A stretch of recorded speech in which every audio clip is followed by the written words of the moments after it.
ఇక 7వ రాశి తులారాశి. తులారాశికి సంబంధించి ఇక డిసెంబర్ మాసంలో ఏ విధంగా ఉందనేది గురువు గారిని అడిగి తెలుసుకుందాం. నమస్కారం గురుగారు. జై శ్రీమన్నారాయణ. గురుగారు చెప్పండి, ఇక తులారాశి వారికి ఈ చివరి మాసం ఎలా ఉండబోతుంది? డిసెంబర్ మాసంలో తులారాశి వారికి ఎటువంటి పరిహారాలు చేయాలి? వీరికి కూడా ఎటువంటి దోషాలు పరిదోషాలు ఏమైనా చేయమంటారా?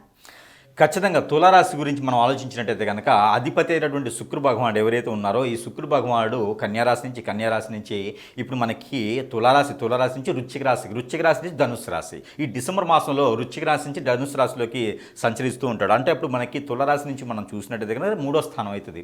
3వ స్థానంలో శుక్రుడు ఉన్నాడు, శుక్రుడితో పాటు బుధుడు ఉన్నాడు, బుధుడితో పాటు రవి కూడా అక్కడికే వచ్చేస్తున్నాడు. అక్కడ త్రిగ్రహ కూటమి అనేది కూడా ఏర్పడుతూ ఉంది ఇక్కడ మనకి డిసెంబర్ మాసంలో. దాంతోపాటు డిసెంబర్ 5వ తారీఖున గురువు కూడా మారుతున్నాడు. నవంబర్ 23వ తారీఖున ఆల్రెడీ మనకి శని భగవానుడు మారినాడు.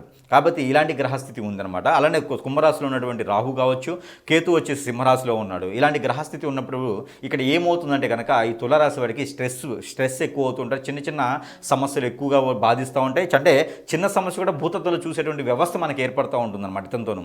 కాబట్టి పెద్ద సమస్యలు చిన్న సమస్యలు కాకుండా ప్రతిదీ ఒకేలా చూడటము, స్ట్రెస్ అవ్వటము, దానివల్ల అనారోగ్యం పాలవడం కూడా ఎక్కువ కనిపిస్తూ ఉంది తులారాశి వారి మీద. కాబట్టి ప్రతి చిన్న విషయానికి ఎక్కువగా ఫీల్ అవ్వకుండా, ఎక్కువగా మనం బాధించకుండా, ఎక్కువ దేవుని యొక్క ధ్యానంలో ఉండడం మంచిది. ఎవరికైనా మాట్లాడేటప్పుడు ఆచి చూసి మాట్లాడాలి. మంచిగా ఏమన్నా బాగున్నావా, బాగున్నావా గొడవలు అవుతాయి. కాబట్టి మనం ఆలోచించి మాట్లాడాల్సి వస్తుంది.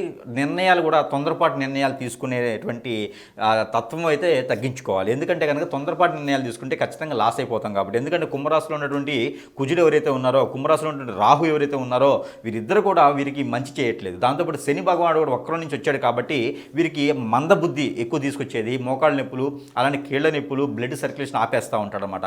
దీనితో ఆ శని భగవానుడికి అశుభ దృష్టి కూడా ఎక్కువగానే కనిపిస్తుంది. కాబట్టి ఆమె కొంచెం మీద ప్రికాషన్స్ అయితే తీసుకోవాలి ఖచ్చితంగా వీరును.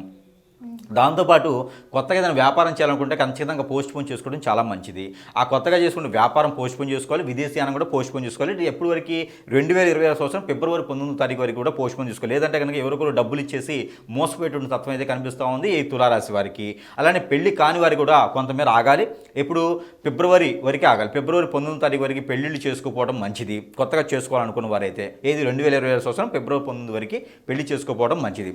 మన అమ్మాయి మన అబ్బాయి అని అనిపించుకోవచ్చు, ఇబ్బంది లేదు. ఒకవేళ పెళ్లి సంబంధాలు కుదరాలి అనుకుంటే కనుక, ఎప్పటి నుంచో చూస్తున్నాం సంబంధాలు కుదరట్లేదు అనుకున్న వారు ఎవరైనా ఉంటే కనుక వారు తూర్పు వైపు నుంచి వచ్చేటువంటి అమ్మాయి సంబంధం, దక్షిణ వైపు నుంచి వచ్చేటువంటి అబ్బాయి సంబంధాలు అయితే ఖచ్చితంగా కుదురుతాయి వీరికి.